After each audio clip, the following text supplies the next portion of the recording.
day! So welcome to our next topic, which is trigonometric substitution.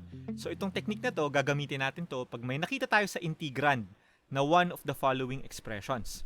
So either square root of a squared minus x squared, the square root of a squared plus x squared, or the square root of x squared minus a squared. Now yung treatment natin sa a, kahit pwede siyang maging negative, kasi ini-square naman natin siya, ay palaging positive si A sa ating treatment as we proceed with our solution. Now, this is called trigonometric substitution kasi ang gagawin nating substitution method ay itong following na to. So, we will attempt to use the following substitutions for x depende kung alin dun sa tatlo yung makikita natin. In the first case, if we have the square root of a squared minus x squared, ang gagamitin nating substitution ay x equals a sine theta. Now, bakit natin to pwedeng gawin? So, the only possible values that you can use for x will be the values from negative a to positive a. Inclusive. Dapat inclusive yan. Kasi otherwise, pag yung x natin nag-exceed sa range na yan, magiging imaginary yung expression natin. Magkakaroon tayo ng square root of a negative value. Now, di ba si sine theta, it ranges from negative 1 to 1.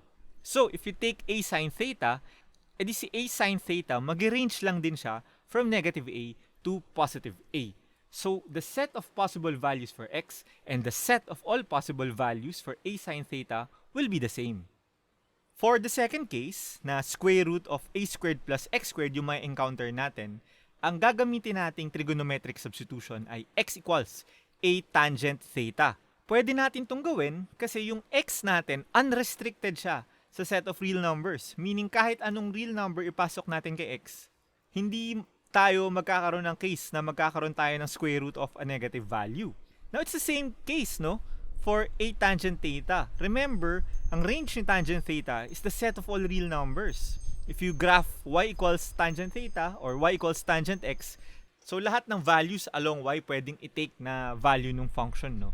So, unrestricted yung x, unrestricted din si a tangent theta.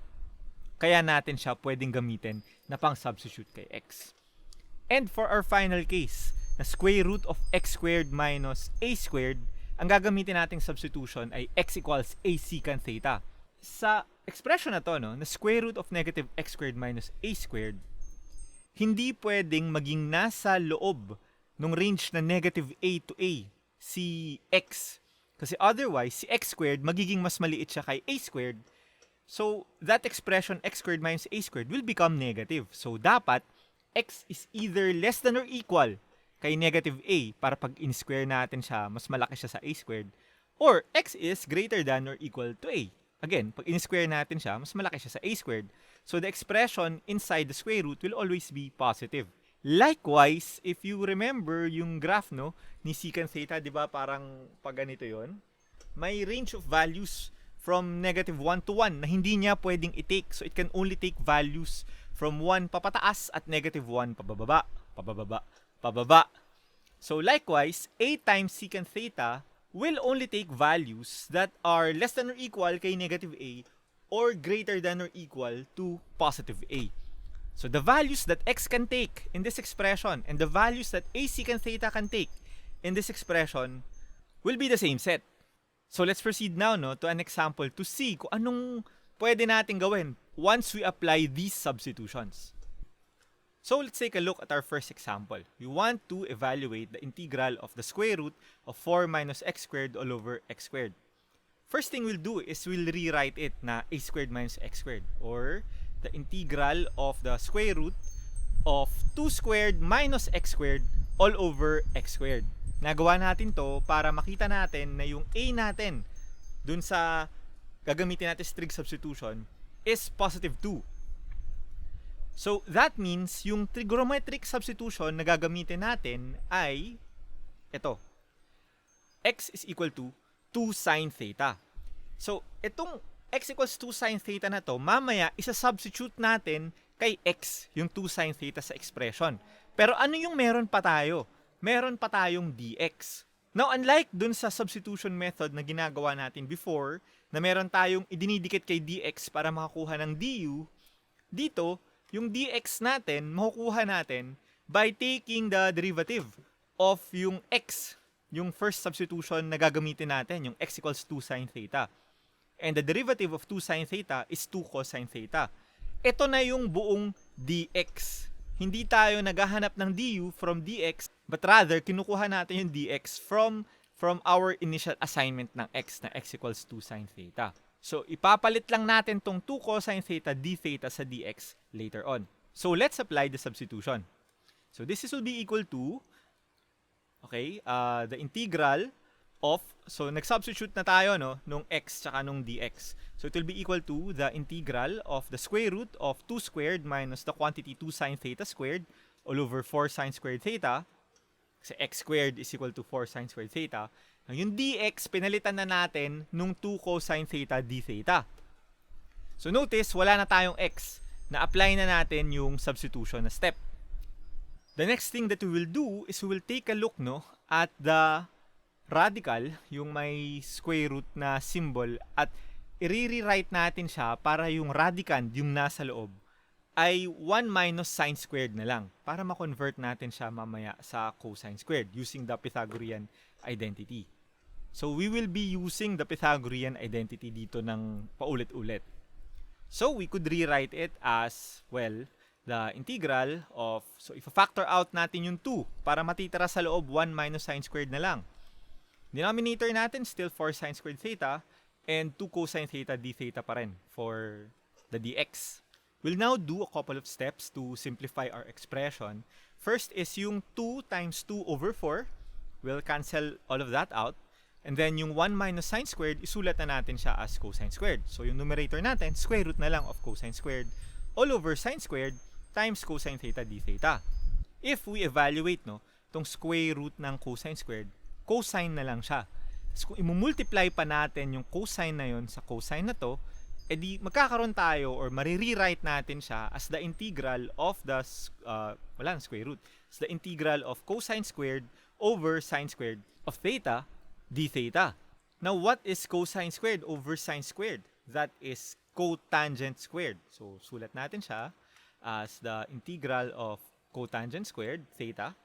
And what we could do with that is we could apply, again, a Pythagorean identity para ma-convert si cotangent to cosecant. So, we could rewrite it as the integral of the quantity cosecant squared theta minus 1 d theta. Okay lang to. Alam natin ang antiderivative ng cosecant squared, negative cotangent. At alam natin ang antiderivative ng 1, theta in this case. So, we could apply our antiderivatives and write it as negative cotangent theta, and write it as negative cotangent theta minus theta plus c. So, natapos na tayo sa pag-integrate. Pero, remember, hindi naman tayo naghahanap ng sagot na in terms of theta.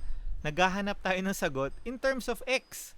Yung given natin ay in terms of x. So, how can we back substitute from theta, and in this case, negative cotangent theta, pabalik kay x? So, we will have to use right triangle identities. So, gawa tayo ng right triangle. So, here's our right triangle. And, balikan natin yung initial natin na substitution. Remember na ang sabi natin ay x equals 2 sine theta. What this means is that sine theta is equal to x over 2. Pero ano ba si sine theta? Si sine theta, kung tatandaan natin yung SOHCAHTOA, it will be opposite over hypotenuse. This is our theta. Itong side na to yung opposite, itong side na to yung hypotenuse. So we could use, no, x and 2 as our values for the lengths of the sides of this right triangle.